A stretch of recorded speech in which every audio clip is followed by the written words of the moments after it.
you got this Q&A down here. Yeah, well, At the end. that's in the end. Okay, all right. I didn't think. Be sure to, if you when you ready to address the audience, just stand in this area here in front of these two tables. Oh, okay. Okay.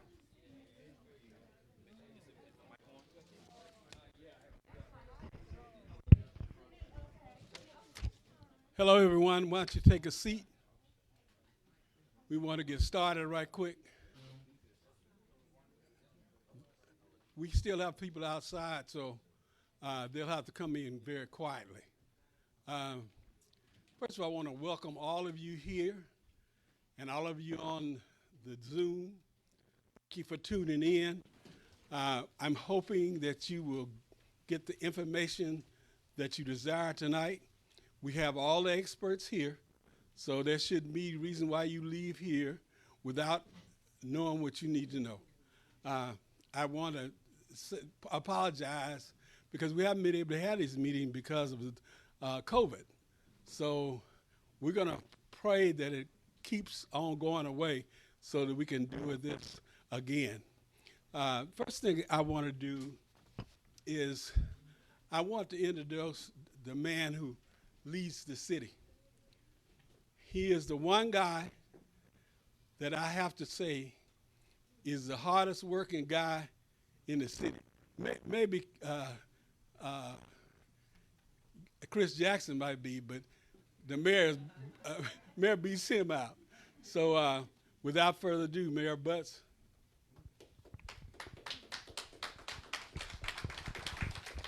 Hello, everybody. It's been a while, hasn't it? We've been indoors, haven't been seeing people. Some great times have occurred and more to come. I wanted to tell you that over on that little table, there's this magazine. It's called Inglewood Renaissance. And you should take one before you leave.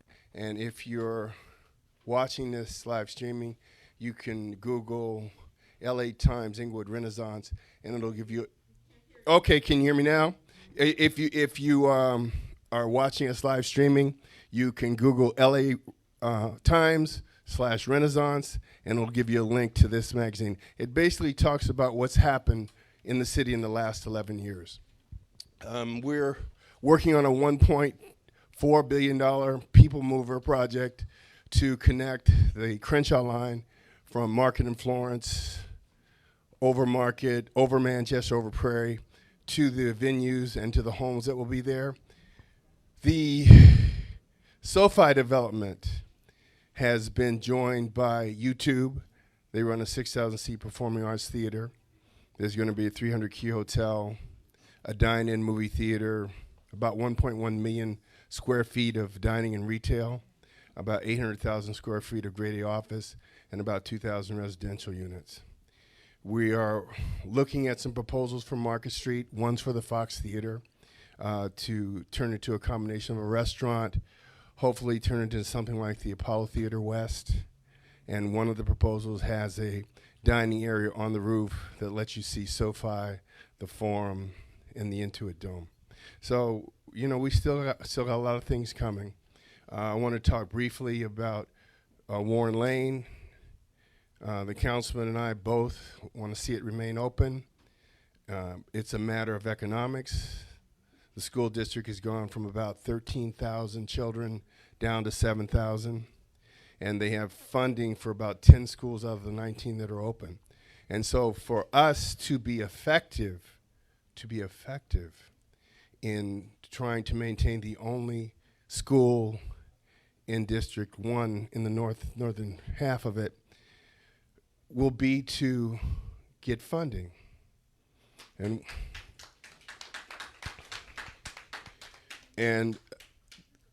working on two things. One, the county administrator and I are going to co-author a letter to the governor's office asking that the government, the state, out of the $400 billion surplus, that they buy back the loan from the finance company, the $25 million that was offloaded.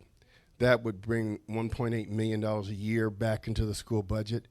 And it's always been my position that because of the things that have happened in Inglewood, the Sofi Stadium, the Intuit Dome that's coming. We're looking for Verizon, but and the Forum, the property values have gone up immensely, and so we want to make a request that they consider giving an additional stipend to Inglewood schools for X amount of time, because the city of Inglewood is bringing more property taxes into the state, and so I want to tell you that's the plan for myself, George Dotson, and to assist Erica Torres. Now, everybody knows this, the city does not run the school district, but that doesn't mean we don't try to help. We got an extra year for Warren Lane to remain open, and it still has not enough children to pencil out with ADA money. So, you know, I'm a person that believes in working towards results, and so we're going to do the best we can. And let's see, was there anything else? No, I think that's it. So anyway, it's good to see everybody. I'm glad that we're back in person, and you guys have a good night. It's going to be a very informative night with all the department heads we have here. So thank you very much. I appreciate you. Thank you. Thank you, Mayor. I'm going to turn this back over to Gwen, but I wanted to tell you we do have boxed lunches over here. If you want boxed lunch, drink, water or drink is in the round tubs. So with that, I'm going to let our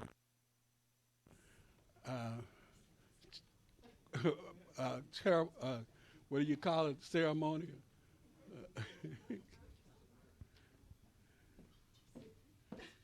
I know you're busy, but you got to go to work now. It's time for that. Okay. Good afternoon. I am Gwendolyn Goodman, and I'm the District 1 and Beat 3 Community Liaison. So I want to officially welcome you. The overall Community Liaison for the City of Inglewood also happens to be present, and that is Cinder Eller.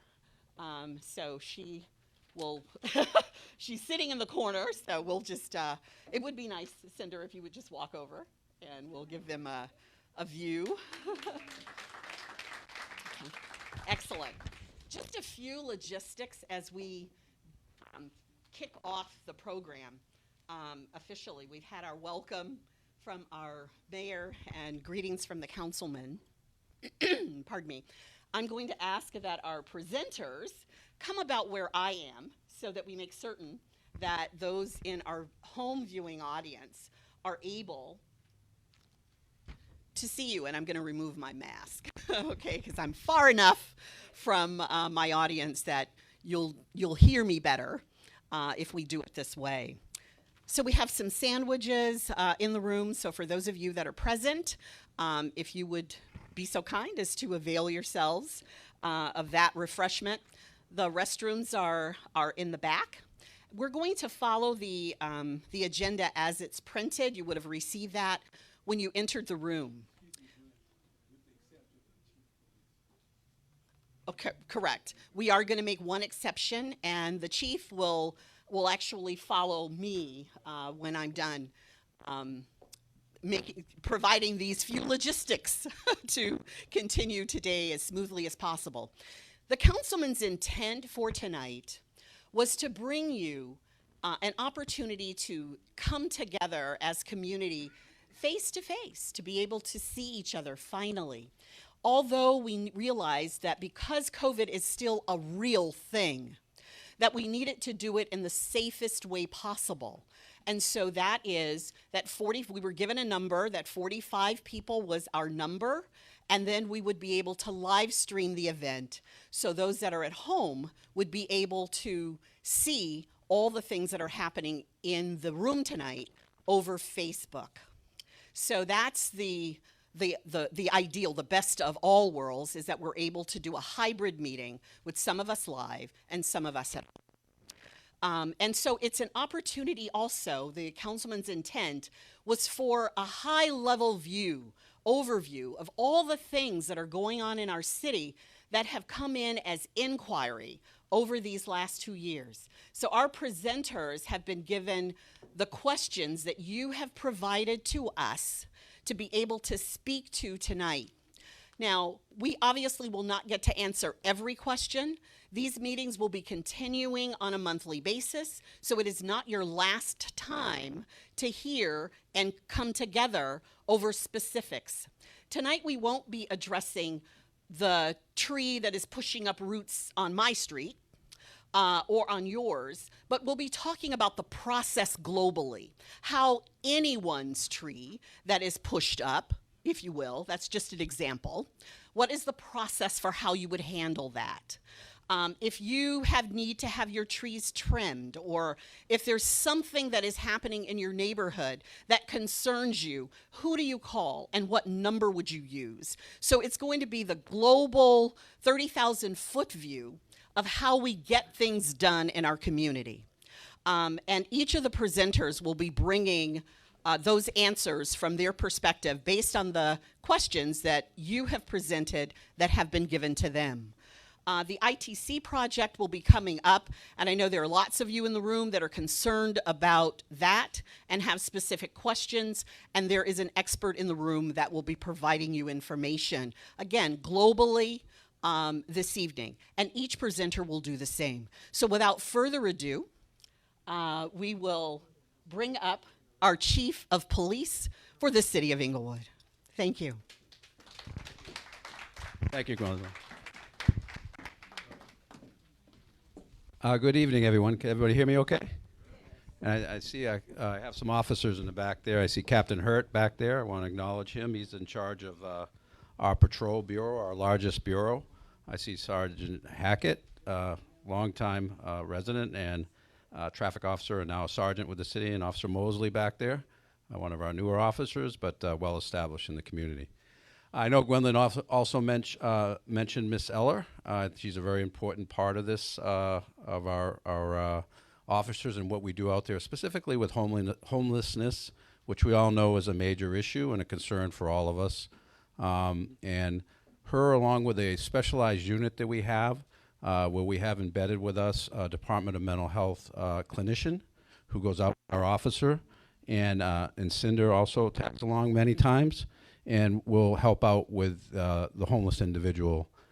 The only caveat being it's a very tricky situation, because if the individual refuses assistance, there isn't really much we can do unless there's a violation of the law, and that's not really where we want those folks anyways. So it's a very difficult, and it's a national problem, as everyone knows. Hopefully our elected officials in the future, on a national level, on a statewide level, will provide us some of the legislative help to work in that difficult situation. But I see a lot of familiar faces here. I see one of my volunteers in the back there. She is. Raise your hand back there. And we appreciate you. We love you for that. And I know at the Taste of Inglewood, we had a great time. Oh, Alicia's back there. So, hi, Alicia. So it's all good. So, first of all, I want to say that the mayor and councilman are quite modest. They've done an incredible job. I've been with the police department now a little over 40 years now, and I've been your chief almost 10 years now. And so I appreciate that, the trust that you have in me and has been bestowed upon me by the elected officials and certainly the citizens in this community. And they have done an incredible job, and I mean that.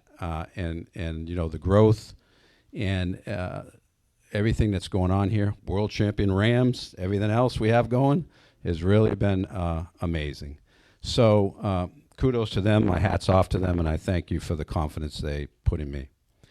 The men and women of the Inglewood Police Department is your department.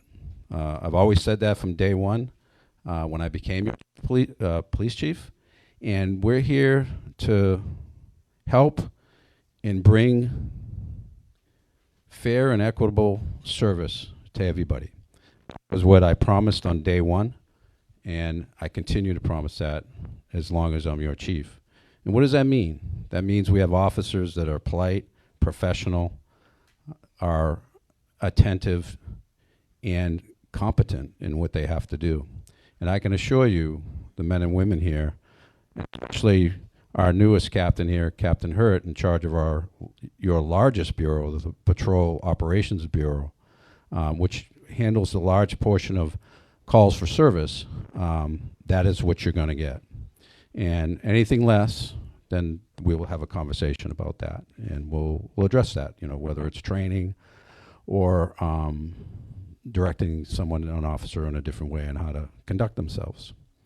But with that said, some of the issues I know there was some questions out there, and I'm not going to be able to. I got tapped on this. I came from another meeting. Actually, I was with the school district in a meeting with parents' PTA meeting tonight, and so I wasn't thinking I was going to be able to make this. And the councilman called me, and I was able to run over here from the last meeting I just came from. So with that said, I know there's some questions out there. I don't know that I'll be able to answer all those tonight, but I assure you, through each district, we have a lieutenant or the captain. We will get those responses back to you. But the few that I know off the top of my head I wanted to cover, I know there was some concerns with traffic or blocking of driveways and things of that nature. As you know, I know we have, who's a retired lieutenant, by the way, Bill Thompson here, who's responsible for our parking enforcement bureau, and they do a great job as well. But any of those parking concerns like that, you can call a number, and we'll provide you with these numbers so you don't have to jot them down right now, and then you can call dispatch to have someone respond to either site or tow that vehicle that may be blocking your driveway, or whatever the case may be. Another big concern for all of us, and certainly all of us in law enforcement, is what we call street takeovers. Does everybody know what those are? Yes. I'm sure you do. I'm sure you hear them. You see all the tire marks in the intersections and all that sort of thing. That is not only a problem here, but it's really a county, statewide, and national problem. These groups get together, as you know, and they go into these intersections. They take them over, and that's why they're called street takeovers. And they go in there and do their thing. They use what are called blockers, so we can't get in there. So they box us out. You have spectators. Many times those spectators are literally hit by the vehicles doing the donuts and all that sort of thing. So when you call us, we coordinate ourselves. We don't send in lone officers to those situations, because usually those street takeovers can number several hundred people, and it's just not a safe situation. So what we have to do, if you see a delay, don't think that we're not responding. We will respond, and we will cite and tow when we can. But we have to coordinate our resources, and we network with our neighboring agencies and the California Highway Patrol. And again, the council, in their infamous wisdom, at my recommendation, passed some municipal code violation sections where we can tow vehicles and things of that nature for these violators. Don't let anybody kid you. These things are very unsafe, in addition to being very troubling. And you're sitting in your home watching TV and you're hearing all the screeching of tires and everything else going on out there. If you should get caught in the middle of one of these things, say you're a frequent at a 7-Eleven or something like that, and then all of a sudden these groups just show up and they take over, just remain in your vehicle and don't try to work your way through it, because that you could get possibly hurt that way. If you have a route out and it's open at that moment in time, then by all means take it. But if you're really stuck or trapped in the middle of one of these things, just lock your vehicle and stand by. We are coming, but we're going to do it in a coordinated response, like I explained a few minutes ago. And so, again, we will continue to monitor these. They are going on all across the county, not just in Inglewood. And it's really a national problem. But suffice it to say, we can go back, if we pick up license plates or what have you on our camera systems, we can impound vehicles at a later time, and that's what we do as well. So we may end up we call it forensically looking back at the scene and then capturing that information, and then at a later time, going to pick up that vehicle, impound it, or whatever the case may be. Because these individuals, that's all they really care about is if they lose their vehicle, because that's everything to them. So I just wanted to bring that out, and it seems like everybody shook their head when I mentioned street takeovers. And I know that traffic is always a big concern, and officers, again, based on some of the questions that you had, we will respond to some of those via email or text, or we will respond back to those through the Lieutenant Nicole Loudermilk. I'm sure you're familiar with Nicole. She is the lieutenant that I have assigned to this district. Each district has a lieutenant that is assigned to it.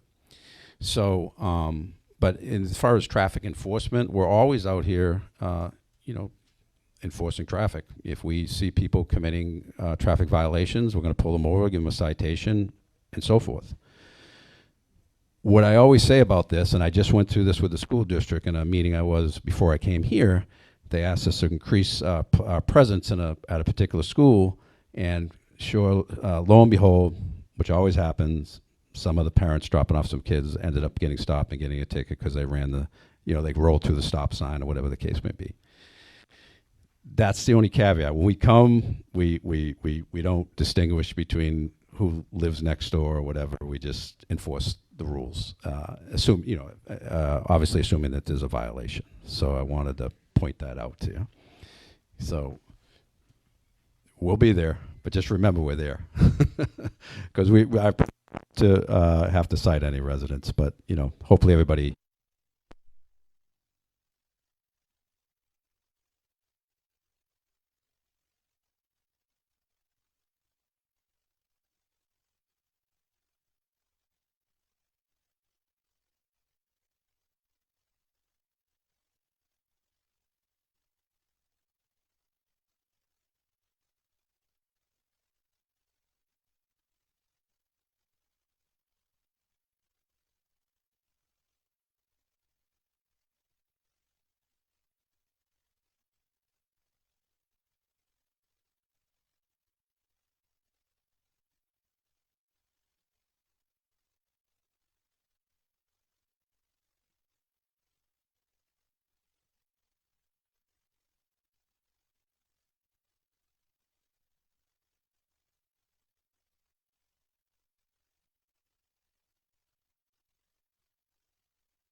4 seasons where fans would get accustomed going to the Coliseum, and they would get accustomed going to the Coliseum by transit, that there's a stop along the Expo line, both at Figueroa and another stop at Vermont. And I went to the mayor, we had actually kind of queued this up the week before and said, you know, if that happens, when the team moves to Inglewood, we are going to need to have alternate transportation to get folks to the stadium, out of the stadium, and to keep it moving so that there's not gridlock, not just because we also knew there was going to be 2 home teams. We didn't know if it was going to be the Chargers or the Raiders, but not just so the fans could get in and out, but so folks could continue to move around the city 16 consecutive weeks in the fall. The very next day after that announcement is made, the mayor reaches out to Phil Washington, who is then the CEO of Metro. And the mayor says, Phil, you know, if the Rams move, blah, blah, blah, they're going to have a stop at the Expo line, and I need to start today. So this is the Tuesday after the Rams have announced. He says, I need to start today to figure out how we bring a transit system that serves this stadium and the 70,000 fans who will be coming in and out of the stadium. And that day, Phil Washington said, you know, and it turned out Phil wasn't necessarily from Los Angeles. Phil said, we've got to start an initial study. And it's that initial study, which we then called, named it the Goal Line Task Force. But it allowed us to begin the funding process. And these things are a process.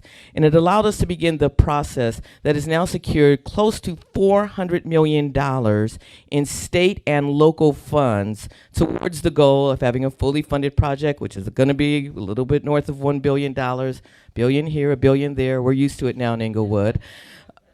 That started the process to secure this project that I'm going to talk about right now.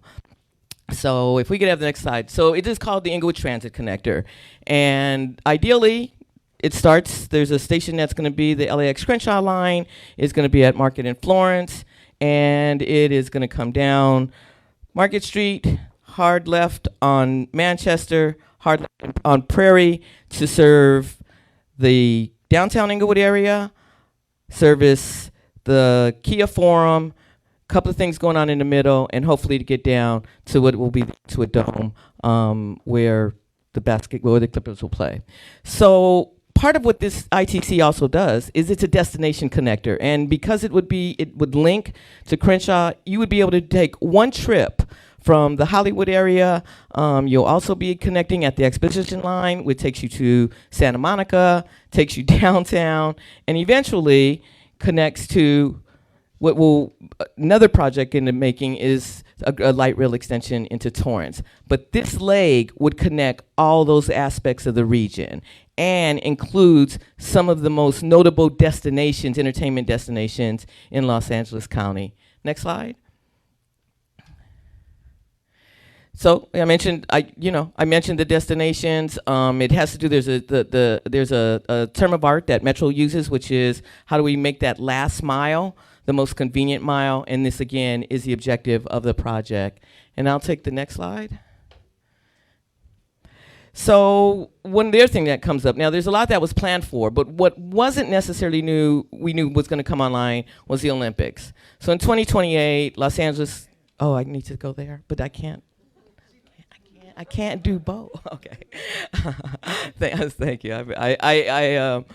For those of you at home, I have an attentive audience in front of me, and like I said, it's so good to see people in person.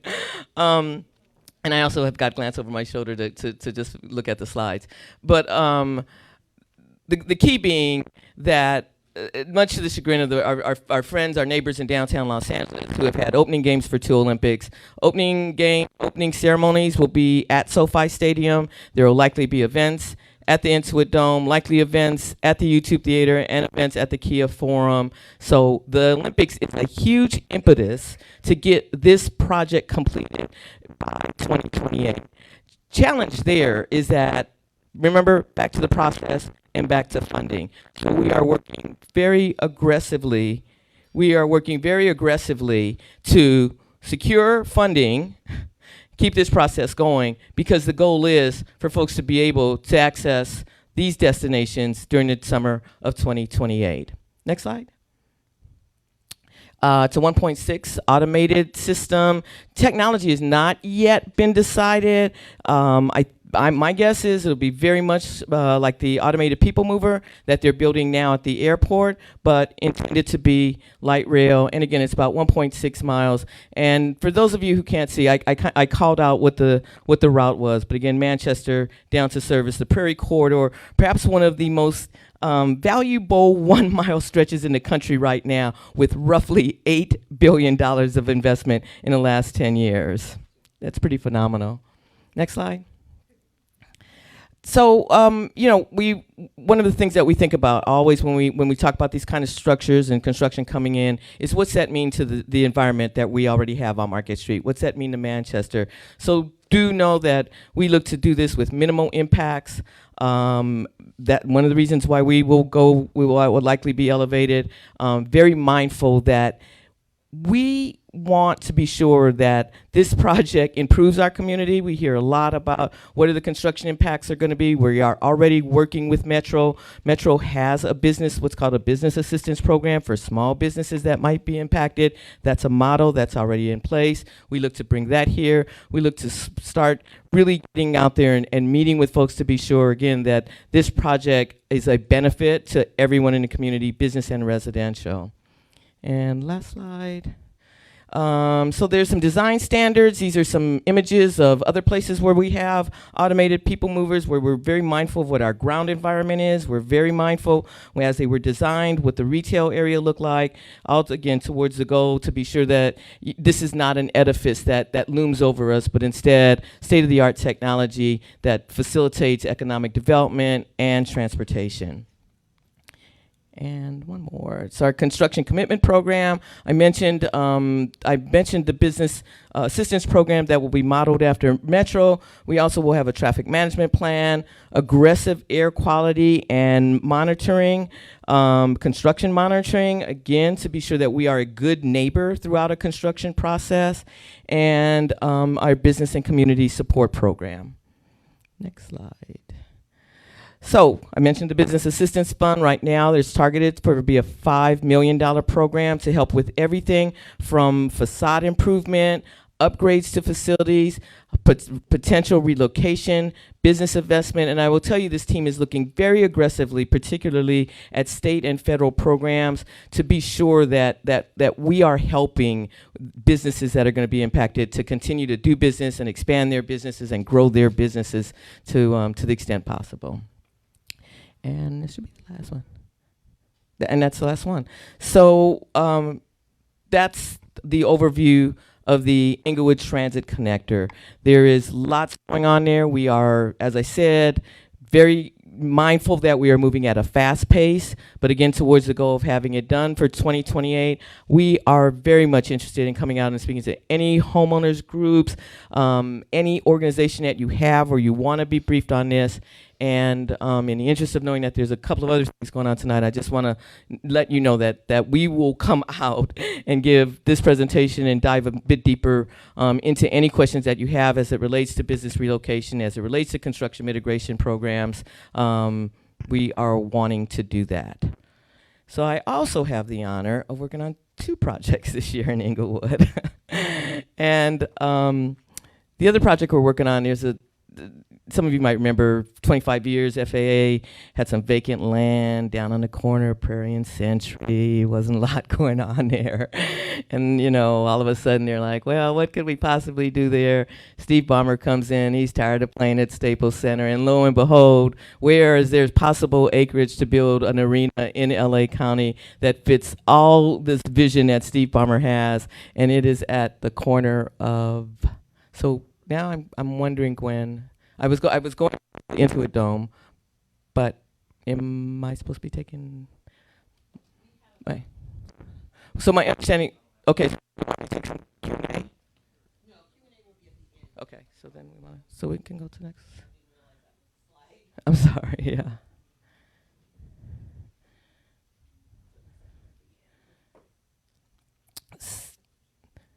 So I'll tee it up a little bit, and I'm going to go quickly into a dome. One other thing I want to go back about the ITC project and mention is that through that process, one of the critical points that any project has to achieve to move to the construction and procurement phase is the adoption of the final environmental impact report. Earlier this month, Inglewood, the City Council, after a 2-year process of going through alternatives analysis, a draft EIR, voted to finalize the environmental impact report. So that paves the way to then be going to the next steps, which include, okay, so then I'll speak quickly to this one, let me go step back just 1 second and say, so as it relates to the ITC, the EIR has been finalized, and that is a critical point that has to happen for the next phases for the next pieces to happen, and that is in place. So now I'm gonna ask Gwen, do you want me to go into into a dome, or do we want to just an overview?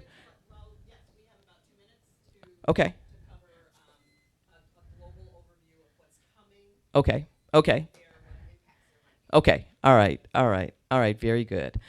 So as I mentioned, for over 25 years, the Federal Aviation Administration controlled about 22 acres at the corner of Century and Prairie. Once again, the city got ahead of this and realized we want to control that property for next. Let's just say the next. And that leads to Steve Ballmer identifying that property 2 miles from the airport, along the Prairie Corridor, online for light rail, wants to build an arena. That arena is next, about $1.8 billion, 18,000 seats. Mr. Ballmer went, I understand, to over 80 arenas in the country to see what worked, what he liked about arenas, and he sat in various seats in all these arenas. It's an amazing story. And so what you're going to find when that arena opens is that it's a lot steeper in terms of where the seats are, so you're a lot closer to the floor. There's an incredible plaza that's going to be open to the public 365 days a year. It's going to include outdoor monitors to be able to watch games. There are going to be basketball courts. In addition to that, part of this program includes a $75 million community benefits program. And you can see it. If you drive down Prairie and Century, you see it. It is coming out of the ground. There's, parking lots across on the east side of Prairie.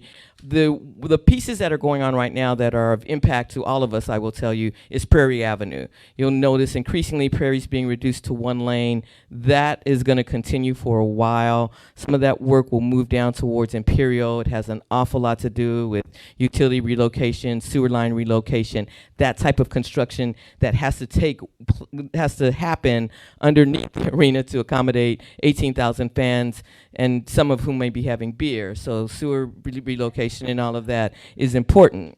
That work is ongoing now. It is coming. That project will be completed in time for the 2024 season. And at that time, the Clippers will no longer be sharing a home with, our other favorite basketball team in town. And in fact, that is the commitment that Mr. Ballmer and the Clippers organization have brought to Inglewood. There's a 35% local hiring goal.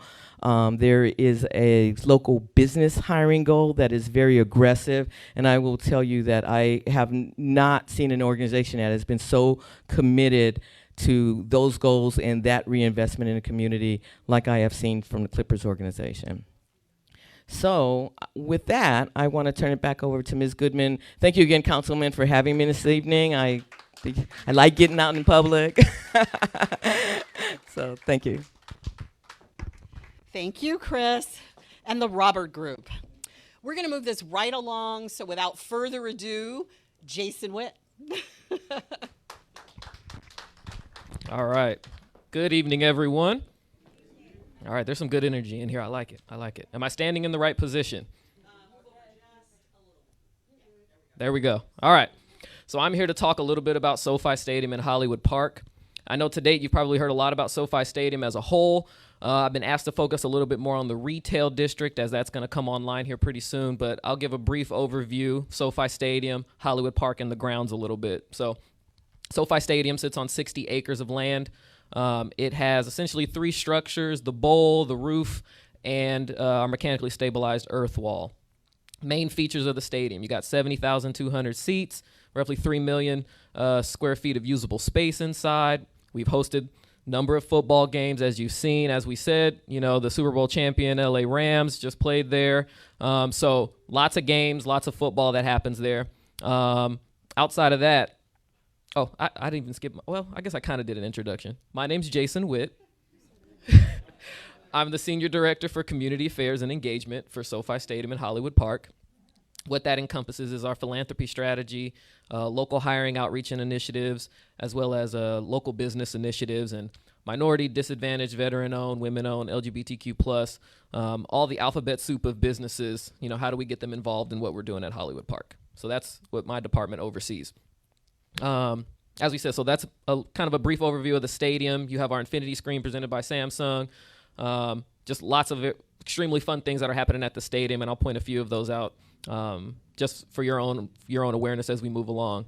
There's also YouTube Theater. YouTube Theater is a 6,000 seat performance venue, as the mayor stated earlier, that gets used quite frequently on weekends. So you'll probably have noticed if you sign up for any of the traffic alerts, you get those from YouTube Theater, and probably a lot from the forum as well. So you can get traffic updates on anything that's happening at SoFi Stadium. YouTube Theater, fantastic place. Like I said, 6,000 seats, lots of events that take place at that arena. And we're going to have a link to our website, through the presentations, as you'll see.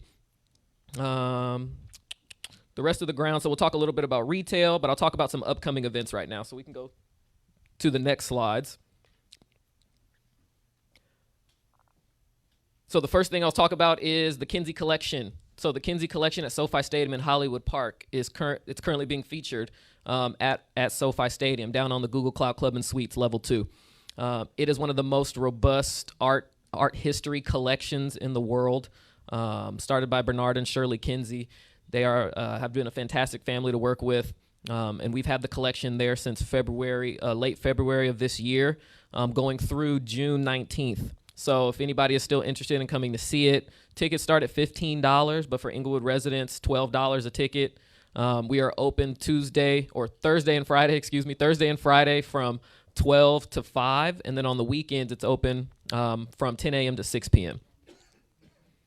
Main events that are coming to SoFi Stadium, just for your awareness. So you have Paul McCartney, that'll be there May 13th. That's roughly a 45,000 seat show. So just being prepared for that. And then Grupo Firme, who's going to be towards the end of the month of May. That's May 28th and 29th.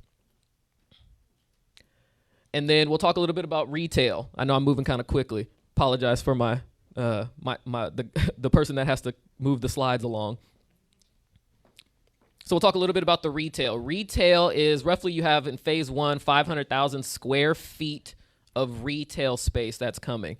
And we're going to talk a little bit about some of the folks who are moving in and what does that retail space look like. So we have some renderings and how quickly that's going to be coming online here for the city of Inglewood.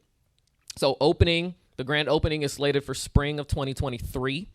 Some of the tenants that you'll see moving in there that we have confirmed and announced: Garden by 3 Weavers. So Lynn Weaver, who has an Inglewood business right now, is going to be opening up another location at the retail district at Hollywood Park called Garden. You have Sky's Gourmet Tacos. We'll be opening up a location here at the retail district. Antojitos Martin of Fiesta Martins is opening up the juice bar at Hollywood Park. Red Bay Coffee. You'll have Cinepolis, which is a luxury movie theater. So that'll be one of the first things that comes online is Cinepolis, that luxury movie chain. Iconics Fitness Center. So there'll be a gym, Long Beach-based gym that's going to be opening up a second location at Hollywood Park. Grilled Fresh will be opening up a location here as well. Residency Art Gallery. So they're going to be opening up another location in addition to their downtown Inglewood location. They'll be opening up another one at the retail district at Hollywood Park. RVCC Intersect, which is going to be kind of a multi-use. It's kind of a collection of companies, and you'll see a number of the different things that they do, but touching multiple different industries, and they'll have a space there. And then grocery store, to be determined, or to be announced, I should say. So there is going to be a grocery store that gets slated right here in the retail district. So really trying to make it something where anybody and everyone can get everything that they need at Hollywood Park, right? We want to try to provide new niche experiences, if you will, things that you can't get anywhere else except for in Inglewood. We want people to be able to fly in, drive in, and be here in Inglewood and in Hollywood Park, spending their money and providing more tax dollars. There we go. So I have some renderings of some things that are coming up. One thing that'll be really cool. So there will be a basketball court that also features some pretty incredible outdoor screens.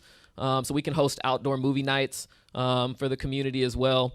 But then that public basketball court, that was one of the things that was mentioned early on, is having safer places to play and additional spaces to play. So being able to provide that at the retail district, right in the mix where you can go, like we said, go buy your groceries, go shopping, go do all those things. And then you'll also have a local basketball court that'll be right there on site.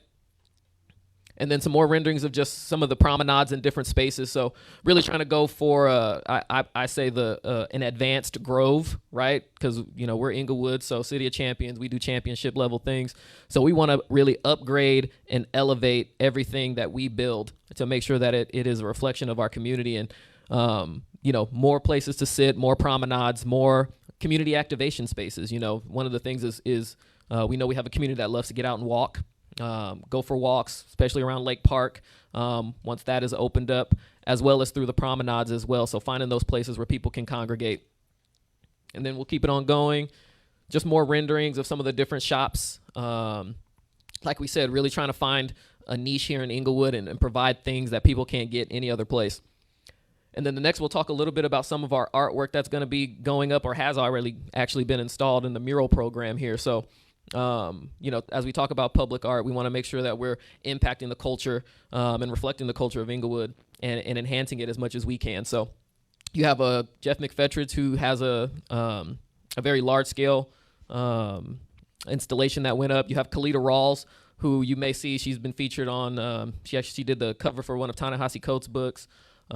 She's been doing a lot of traveling recently for a lot of her work, features folks or African Americans submerged in water, really, and kind of the elevation of African Americans out of water. But that's going to be featured inside of the retail district. That's up now as well. And then E. Fowler, who has this kind of branding put up, the difference is spreading. So artwork to be coming online. There's going to be a number of other things that we'll talk about as they get completed. But different places, different ways that we're going to impact the city of Inglewood and the culture here. And then if you want to learn more, so we do have it's a business-to-business type website, which is HollywoodParkLife.com, that goes into a lot of what the different businesses that are going to be featured there. If folks are interested in asking about retail space in the retail district, there's information that you can find on the website. Also with residences, I know there's been questions about that, so you can put your inquiries in about some of the residential that's going to be built on top of a lot of this retail and adjacent to the retail, so you can get some information there as well. And then follow us, Instagram, Facebook, Twitter. That's where all the information and kind of the updates as they occur are going out. HollywoodParkLife.com. And then I wanted to touch a little bit on some of the community things that Hollywood Park has been doing. Sorry, I'm not even telling you to continue. We can keep going. Thank you. Next slide. So how are we impacting the community, right? So it's been roughly 2 years. We've been doing a couple of pilot programs, and as we know, the pandemic has affected a lot of things that are happening in the community. How do you go out and do community work when you can't really go out and nobody else is going out? So we've been trying to find different ways, but now that we're kind of coming around the corner from the pandemic, my goal and my team's goal, as well as the company, is how do we impact, the residents and the folks that are here coming to visit as well as live in Inglewood. So we've been doing a lot of work with the schools. So we've been going into Inglewood Unified School District and working with them. So we did Read Across America Day this past March. We brought roughly 200 kids from La Tijera Elementary and Middle School. They took a field trip. They came to Sofi Stadium, and we turned on the video board and we read them books. We read them some books, and we took them through the Kinsey Collection. And we had Khalil Kinsey, who's the general manager and curator, talk to the students and really impart upon them how important it is that they know their history and know the history of African Americans in general, because it is U.S. history. So trying to find these different ways of impacting the community, especially through education and health and wellness. Those are some really big key initiatives that we have at Hollywood Park. So really happy to be able to do that. And one of the ways that we know is you have to make kids understand that education is as important as sport, which is why we do, turn on the video board, you turn on the sound, make the lights flash. Same thing that they saw for the Super Bowl, we want them to see when it comes for education. So that's what we try to do. The other thing that we did, we worked with Kelso. We rebuilt their community garden over there at Kelso Elementary School. And we want to continue to do these throughout all the different elementary schools here in Inglewood, folks that have community gardens and those that want community gardens. It's part of our sustainability pledge that we have. So we're going to travel to a number of different campuses, plant flowers, give plants, redoing their gardens if they have community gardens, and bringing in our partners to help support that. We did that in conjunction with the NFL. The NFL Green Team helped us support this initiative, and just really want to continue this and keep going to show kids sustainability and education working hand in hand. How do these things, how can they grow their own food? You can grow your own food, you can eat it, and it's important for you to see where it comes from, right? And how can you take care of it? Because we only got one planet, we got to take care of it. The other thing, next slide. No, perfect. So every Saturday we host, in conjunction with Cedar Sinai, as well as with Miss Claudine Cooper, Hollywood Park Moves. So free workout class Saturdays at 8 a.m. She does some HIIT workouts, or some pretty good. I mean, they're a little intense. We just did a kids day this past Saturday. And, I brought my kids out, and they were, learning how to stretch and doing and seeing a large group of people, as you can see here, coming out and working out together, really gives you energy and provides a sense of community. And that's what we wanted to do. We want to inspire folks to want to come out and want to get healthy as a group and as a unit. So it is free to come out. It is Saturdays at 8. So if you're interested, please come on out. You do have to sign a waiver, because if you twist your ankle, I don't want you to call me. But it is a really fun thing to do, and we encourage everyone to come out. We can get healthy. There's modifications to all of the exercises that she's doing, so you're not too young, you're never too old, you're never too in the middle to come on out and keep pushing forward with the healthy stuff.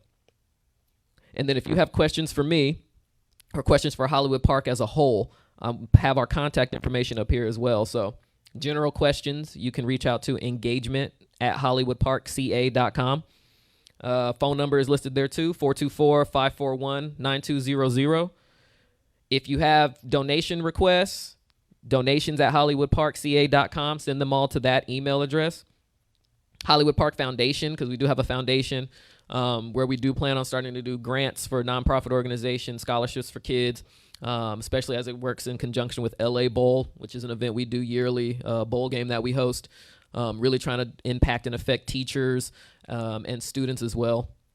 Just this past year, we gave 5 Inglewood teachers $2,000 each to fund their programming that they're doing at a number of different middle and high schools here in Inglewood. So we want to continue those programs and to continue to add folks to those programs. So always happy to meet and learn about new nonprofits in the area.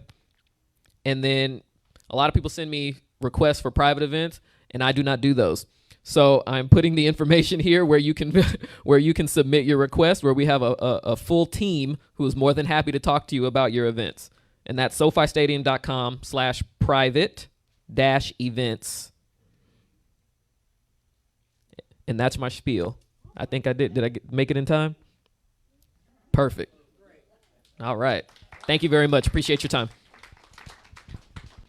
Excellent, Jason. Thank you so very much. Okay. All right. We're going to just switch out the battery in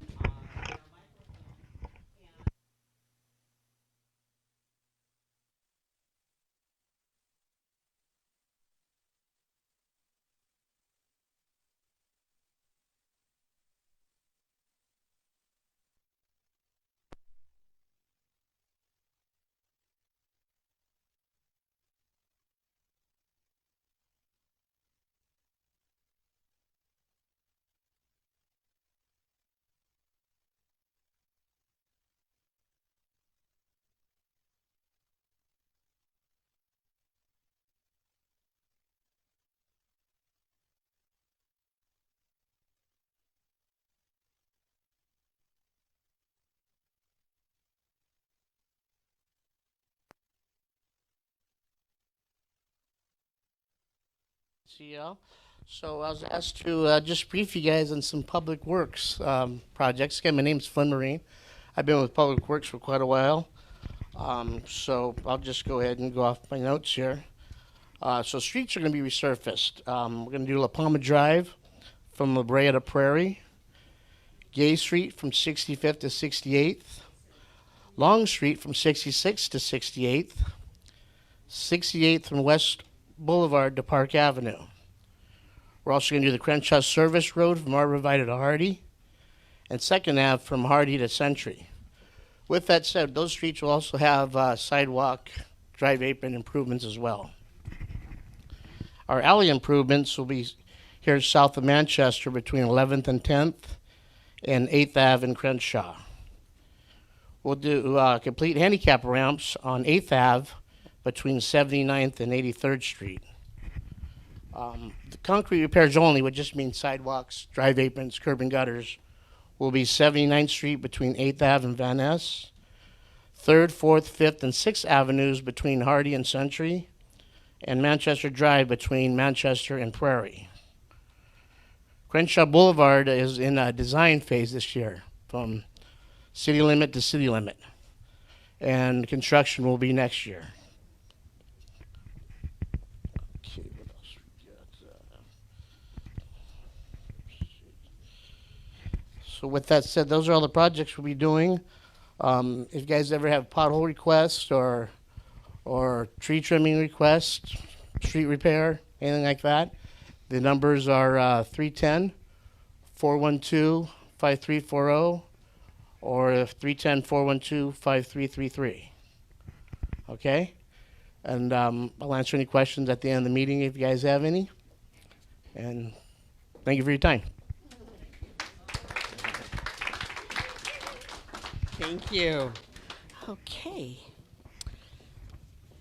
Diana Maximo. She made it in yet? It's here? Okay. All right. We had parking enforcement, a plan for some discussion with her. And so next we'll have Chris Jackson. Oh, for parking enforcement. Excellent. Okay.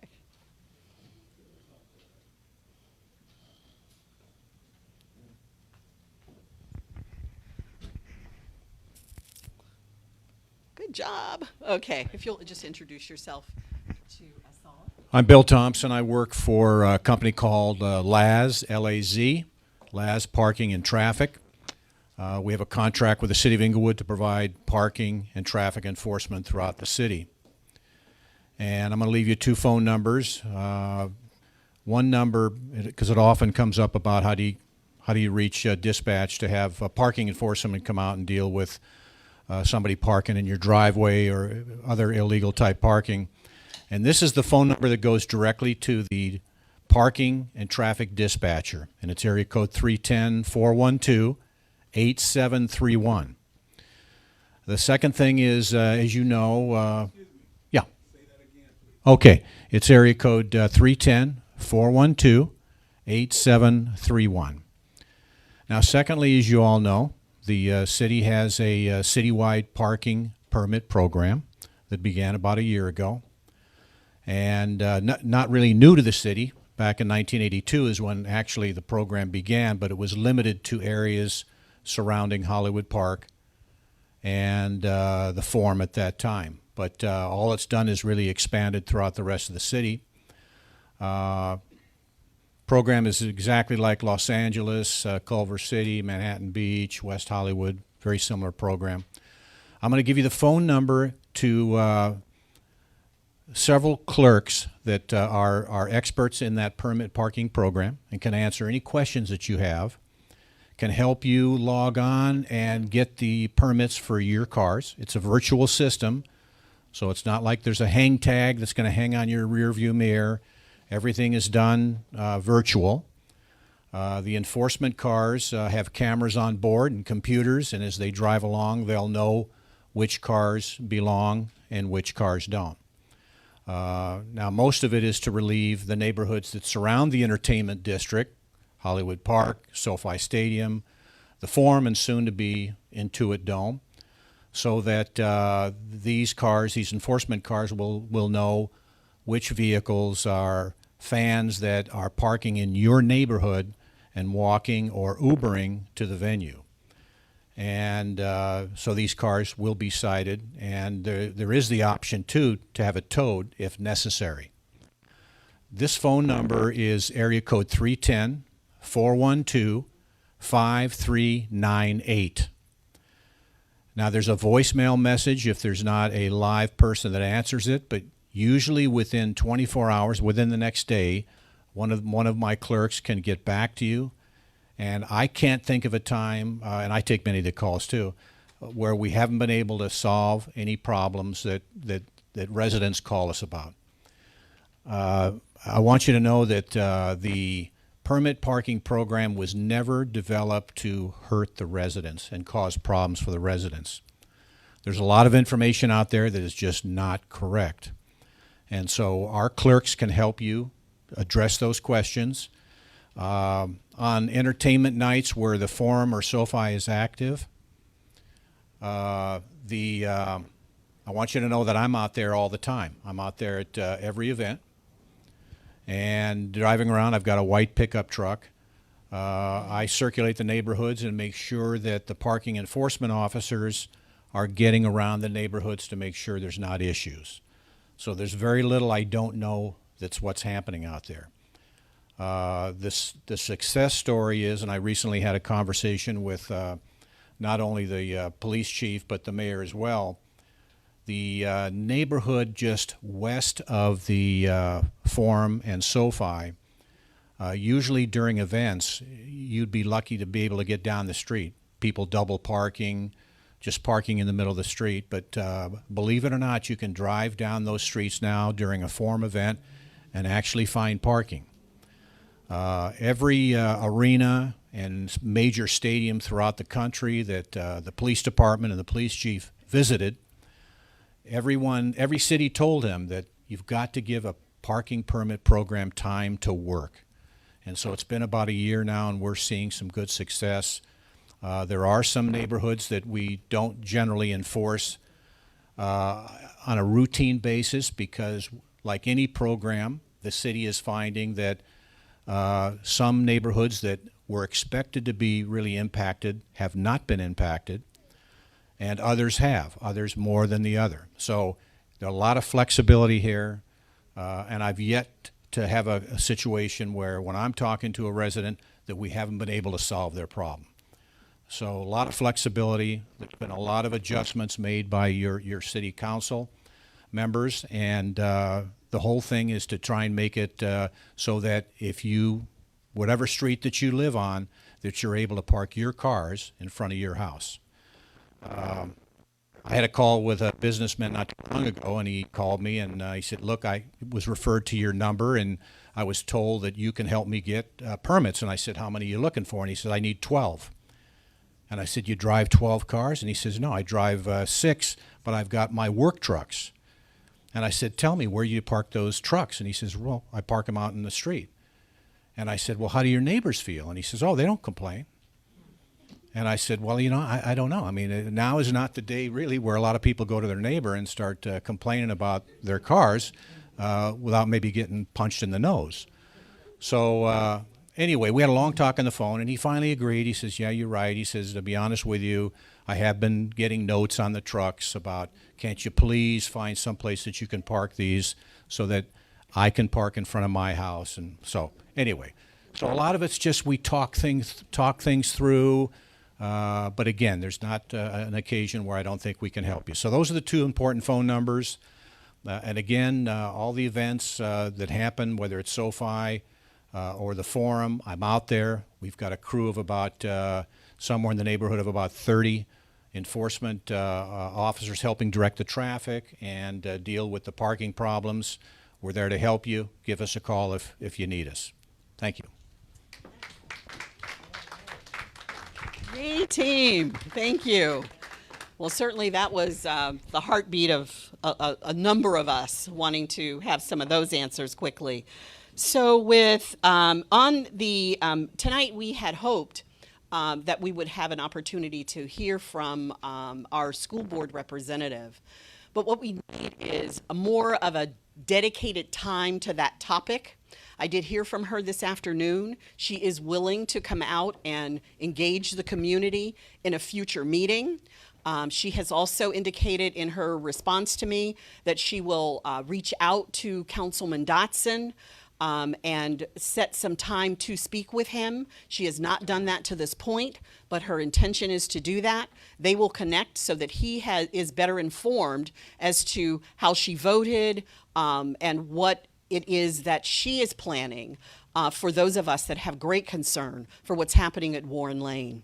So that certainly is a topic that requires much engagement from us that have concern as community members. And her plan is to get with our councilman and then to, in turn, get with us so that we can explore that topic in more detail. There's some sheets in the back. We will have a few minutes, but Chris, planning, you are up. And I think he even has an update for us. Do we have updated sheets that we get to pass out? I'm going to turn this mic over. Hello, how are you guys doing? All right, I'm supposed to move over this way. Yes. Okay, because they are. So I'm gonna grab my paperwork with me real quick. There you go. Good evening, everybody. It is great to be here. It's fantastic to be in this environment again where we have an opportunity to see each other. Many of you look well. It's good to see a lot of the faces that I've seen over the years. I want to thank, first of all, Councilman Dotson for the opportunity to be able to come before you and talk about what's going on in my department. I am the Director of Economic and Community Development for the city of Whittier. I was seeing who's paying attention. Who's paying attention? Oh, there you go. Some of y'all thought you were in Whittier, right? The great city of Inglewood. One of the things that is exciting about this city, I've been with the city now for about 14 years, and having the opportunity to be able to see the city from where it was 14 years ago to where it is right now is absolutely phenomenal. Seeing the transformation, seeing a lot of the issues that we once talked, viciously about, if you will, now being solved, and new issues coming on the horizon, because any city that is evolving, such as the city of Inglewood, has those issues that come up. I think it's all important that we embrace those issues, embrace those changes and those dynamics, and try and figure out a way to be able to move forward in a way where everyone is included in the process. So I want to thank you, Councilman, for the opportunity to come here, and really your great team. Gwen's doing a fantastic job. Alicia does a fantastic job to make sure that we're serving the constituents in your district and helping solve the issues that come up and really celebrate the victories. One of the things I did say, I was talking earlier to a group that we brought out, the ULI, which is a Urban Land Institute, doing a study along Century Boulevard, and I said, we want to celebrate the things that we've done and how far we've come. And you have to acknowledge that, and that allows you to be able to kind of step back, recalibrate, and then be able to move forward. What I did was I put together a major projects update. Some of you have seen it before. It's kind of a cool little thing, about 3 pages long. Talks about all the projects, where they are. Some of them you've heard about already. And so let me back up real quick, because my title doesn't necessarily give you an indication of what I actually do. I oversee everything, right? Everything, yeah. I oversee 4 divisions in my department. One is planning. Some of you have done any kind of work on your homes and had to go through that process. I see a few heads nodding, yes. So planning gets involved with that on the land use entitlement side. Then there's building. If you've ever done any construction on your home, that comes to one of my divisions. So if you've done anything like ADUs or adding onto your house or doing anything major remodel, that's come through my department as well. And then there is economic development, which is really about business attraction, attention, and expansion. So when you have businesses, you may have seen some of one of my economic development managers who shared information about how to grow your business. That's where we kind of partner with the activities going on in the city, kind of give you a landscape to do well in the city. And then code enforcement, those two wonderful looking guys back there. The one raised his hand right now is our code enforcement manager. That's Jerry. Y'all just call him Jerry. We're going by one name tonight, Jerry. And then this is one of our newest recruits. We stole him from Santa Monica, and that's our supervisor, Lee. So those two gentlemen kind of lead up the effort as far as code enforcement is concerned. So when you have, some of y'all got neighbors that don't want to act right. Anybody got any neighbors like that? Yeah. See, I know I get some smiles on that. They just don't want to act right. They don't want to take their trash can in. They don't want to paint their house. They want to leave that trash. They want to see that. They want that car sitting out in front of the front area without covering it or washing it. That's why I call code enforcement, to be able to address those particular issues. So the major projects talk about all the things that are going on in the city. We have SoFi. Everybody knows about that. We know about the NFL building, NFL network that came to the city from Culver City, and they're up and operational and doing partnership programs with us now. And many of those things are going to be coming forward as well. How about Yola? Has anybody been to Yola building yet? Have you guys been to Yola? Raise your hand if you've been to Yola. Shame on you, Inglewood. We fought to get the Youth Orchestra of Los Angeles to come here. You have to go see that building, and you need to go listen to some of the performances. There's some exciting events that are coming up that are engaging us in the arts and musical arts in particular, and that is something that you have to take advantage of, and that building is extraordinary. It's right in front of City Hall. Some of you go to City Hall, you turn right by it. That's okay. Then there is anybody heard about this thing? And they say they building this arena for basketball. You heard anything about that, Councilman? A little bit, yeah. Y'all may have heard about that. That's the Intuit Dome, where the new home of the Clippers is. And if you've driven by there, you're probably looking at it and saying, it look kind of funny. It's a big hole in the ground. Well, they're doing the foundation work for it, and it's coming out of the ground. Very soon, within the next probably 6 months, you'll start seeing it on top, just like the stadium coming out of the ground. Very similarly, you'll see the Intuit Dome coming out as well. And if you haven't seen, that's going to be another spectacle that we're going to have in the city. We have the Forum, which is amazing. We have SoFi, which is amazing. We have the new office complex that's going up and the retail that's going on. That's amazing. And then the Intuit Dome is just going to be icing on the cake. All right. We have some hotels that are being planned too. So a bunch of new hotels for those of you who are going to be trying to get guests to come in. We got some exciting events coming up over the next several years. So we hope to have a number of hotels, 4- and 5-star hotels that are going to be here for your some of you to even go hang out in, like I do every now and then, just go hang out in the city. Some do that. You actually just say, I want to leave the house. Let me just go to a hotel. And we have some really wonderful venues that are planned and are going to be coming down the pipeline. And then finally, a bunch of residential projects. I mean, a bunch. So we have about 1,855 residential units in the queue. Those are being planned. We have over 650 units that are being developed right now.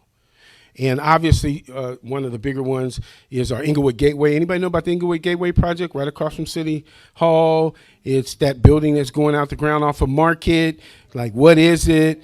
Well, it's 243 units of residential. It's about 50,000 square feet of commercial. We're going to have a neighborhood Target there. We're going to have a Starbucks there. We're going to have some other eateries that are going to be in and around there. It'll be an outdoor, real cool outdoor area with the little fire pit and all that kind of cool stuff. So no, y'all won't have to go to Playa Vista anymore to get that. You're going to just go right downtown Inglewood to be able to get those activities. So we're excited about bringing really a smorgasbord. One of the things I heard is really exciting. I talked to our chairman of the Planning Commission, Dr. Larry Springs, right here, and y'all come on, give him a hand. Give him a hand. There's this bit. Y'all have been to Food for Less on Century. Y'all been to Food for Less on Century. It's pretty bad, huh? Have you been there lately?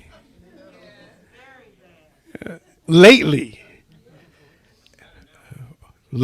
it's changed. So if you haven't, a lot of you, I know you think in the past, but I want you to think towards the future. We are getting these businesses to start turning things around.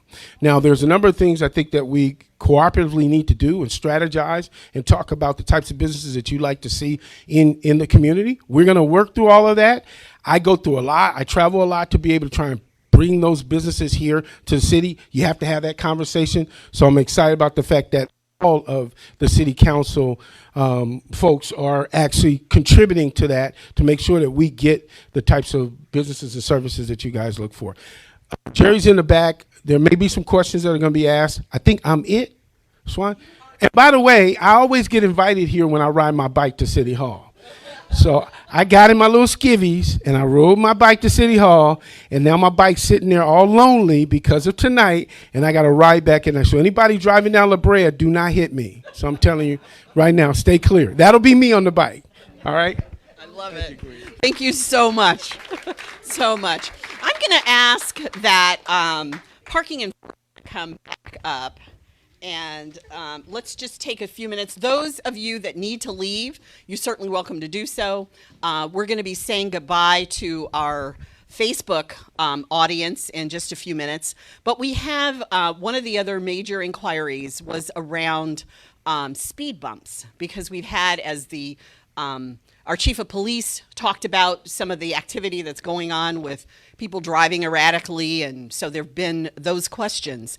So we're going to ask that that particular topic get addressed tonight from a 30,000-foot view, and then in future meetings we'll go into a lot more detail, but you'll get a chance to get a glimpse of what to do. Yes, just very briefly on the traffic measures to try and slow cars down, and I'm sure you've all seen directing traffic. I've seen it a lot. People don't stop at red lights anymore. And the speed, it's just unbelievable. I mean, I oversee, like I said, 30, 40, 50 traffic officers out there, and sometimes you just have to go over there and tell them to get out of the street. But anyway, in local neighborhoods, there have been folks that have called in, residents asking about speed bumps. There is a process for that. It's managed by Public Works, but the numbers that I gave you, a lot of times it begins at our level with parking enforcement, and we can walk you through that process. It's not an overnight thing with speed bumps because the county has to be involved, the fire department, because as you know, streets with speed bumps, the fire department are not real thrilled about it because they have to slow down when they go through those speed bumps. And so there's some issues, but nonetheless, there is a process. It's handled by Public Works, and we can help you get through that process. I would suggest, because they're easier to get, the city council members recently pushed for this program. I don't know if you've seen them, the stoplights that blink red. Well, I know they go through, but at least they're, they got to look twice. But anyway, those have been found to be very effective. The police department monitors a lot of times the traffic there, and the accidents have been going down. So there's the flashing stop signs. There's also some flashing lights now that they put across the street to help illuminate that you've got a crosswalk there. They've got stop signs that are painted in different colors to kind of help so that you see a little bit more. And anyway, so there's a lot of different options out there, and it's all handled by Public Works, but they're quite busy, and we can help you kind of navigate through that process and address those things if they do come up in your neighborhood. Give us a call, even though we're not Public Works, but we can kind of do a lot of the legwork for you to make it easy. Thank you. Okay, thank you. So we were all about tonight getting you the 30,000-foot view of how to do it, and then to get you out live again with your neighbors. So we want to thank you for that. We're going to bring our speakers back up that are in the room. But before we do that, we're going to say goodnight to our live streaming Facebook audience. And for that, I'm going to bring the councilman up. Thank you, Gwen. Look, before I do anything,